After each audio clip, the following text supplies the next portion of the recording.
Hello everybody and welcome to Gene's Reviews, movie reviews from a regular dude, where I do movie reviews, trailer reactions. Lately I've been reacting to a lot of YouTube videos, and that's what I'm going to do right now.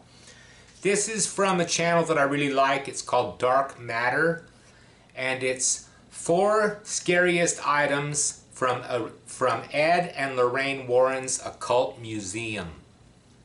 I like creepy stuff like this, so buckle up. Oh, before I get started, it was brought to my attention that I should have a nickname. So kind of right now what I'm thinking of is hashtag Mean Gene. If you have one that you think is better, let me know in the comments down below. Otherwise, we're going to go with that. So every comment, put a hashtag Mean Gene. Alright, this is from Dark Matter. Let's check this out.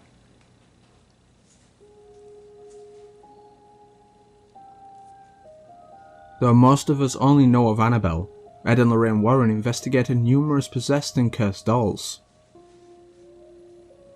So from the nightmarish doll of shadows to a satanic idol. Join us. Now that's just wrong, that one.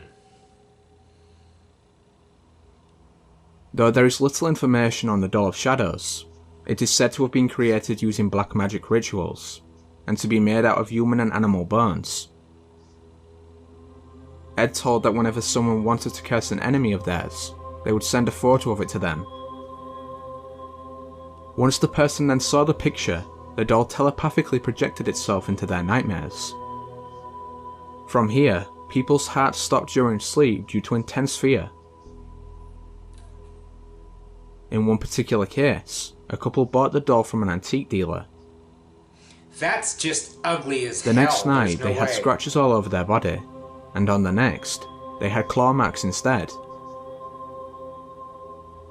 On both occasions, the couple realised they'd shared the same nightmare of the doll. They therefore called the Warrens, who collected it soon after. In an interview, Ed explained that the reason they keep, rather than destroy the dolls, is because if they were to do so, the spirit that inhabits them would go free.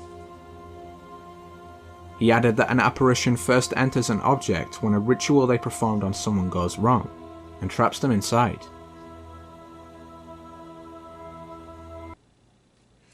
Okay, those scratches on that guy's back look pretty bad, man. I've woke up with scratches on my head and stuff like that, and at first that's what I thought it was gonna be, because when I get stressed, I guess I would scratch in my sleep and stuff, so I would wake up with like scratches on my head where I scratched in my sleep, and that's only happened a few times. But yeah, that looked pretty bad. I don't know how you explain those scratches. Maybe it could have just been from an animal or something like that, but let me know in the comments down below what you think. Hashtag Mean Gene. Similar to the doll of shadows, this satanic idol has very few details surrounding it, though it is known that it was first discovered by a hunter in the woods of Sandy Hook, Connecticut.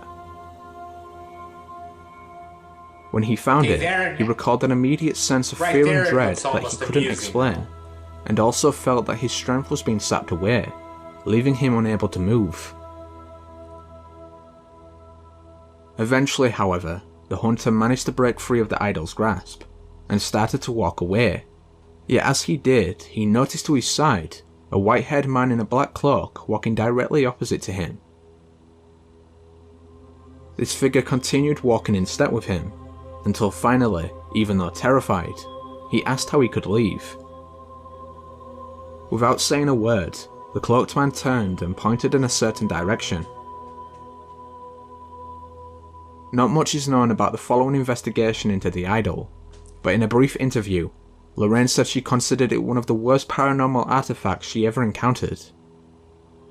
She told that it had telekinetically thrown her 25 feet through the air, and had put her in a catatonic state for a few days. She looks pretty damn creepy too. Aside from this, the story of the satanic idol remains a mystery. Okay, that thing's creepy. I wouldn't have that in my home. There's just no way. I wouldn't destroy it, like they said, but it would be at the dumps, for sure.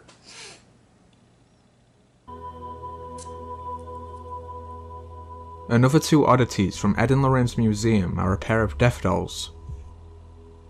Built with the same purpose. One, the witch doll, is cursed so that as the noose around its neck wears down, the intended victim becomes more and more ill until death, whilst the voodoo doll is left in a vulnerable location where it deteriorates, as again does the victim. One woman who owned both of them, a Florida doll collector known only as Mrs. C, told that they routinely disappeared from the wooden boxes they were locked in, and then reappeared in different sections of the house. She also noted that soon after she bought them, her son, a healthy child, began to feel weak, and despite doctors' tests, there was nothing they could find to explain his illness. Still, the boy's health declined until he was on the brink of death, and so left with no other options, Mrs. C contacted the Warrens.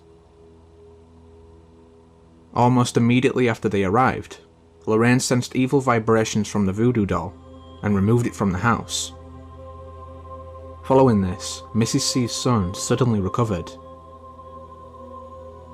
But to prevent any further disasters, the Warrens decided to take possession of the dolls themselves, performing a series of prayers to hold the evil energy within. However, on one night, a retired Navy commander and his wife came to visit the museum, and despite Ed's objections, picked up the dolls, destroying the protection.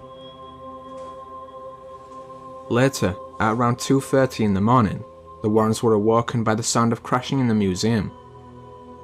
Ed raced downstairs and saw that all the items were piled in the centre of the room, with the dolls themselves in place but laid on their sides. He threw them in the studio and went back to bed. How could you sleep after that? But about 40 minutes later, Ed and Lorraine were again awakened, this time to the frenzied flashing of mysterious bright lights from the studio. Meanwhile, the Navy commander and his wife were on their way home. The road was clear and visibility excellent. Yet as he pulled onto the main highway, the car was suddenly hit by a blinding light, pushing them 75 feet down the road, and leaving their windows smashed and belts snapped. The couple maintained that a car wasn't responsible. Instead, the commander told the Warrens that when he looked into his rearview mirror and saw the lights, they'd formed a sort of halo. In them, he swore he could see the two dolls staring at him, laughing. What do you think of that? You think it's just a story, or you think it's real? I kind of think it's a story. It's a creepy story. In 1983, on their daughter Heather's 6th birthday, Linda and Jerry Platt were visited by their Aunt Robin, who had brought along a specially designed doll based on the young girl's appearance. All these dolls are so damn She told that ugly. its name was Susie. That night, Linda was awakened by the sound of animals growling. Outside, she saw what appeared to be a shadow-like figure coming towards the house, enveloping the streetlights as it got closer. Man. The growling meanwhile grew louder and louder, before both it and the shadow person vanished. Over the next few days after this, Jerry often came home from work to find that the furniture had either been thrown about or stacked on top of each other.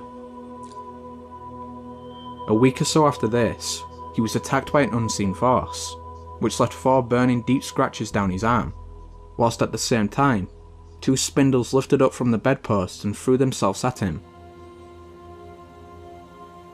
By now, the family was convinced that the house was haunted, but due to financial troubles, they were unable to move, and so following a tip, they called Lorraine Warren. She sat them around the kitchen table and told them all to hold hands. Then suddenly, as they all sat there, they started to hear a scraping sound against the walls, before Heather screamed for everyone to get out, swearing at them in a voice that wasn't hers. Sometime after, Lorraine contacted Father McKenna to help with an exorcism. Within seconds of beginning the ritual, the scraping noise returned, followed by the growling, and lastly a hurricane-like wind, until finally, it all stopped. Linda though knew that Susie needed to be taken away as well, and therefore threw it in a bin. Heaven never owned another doll.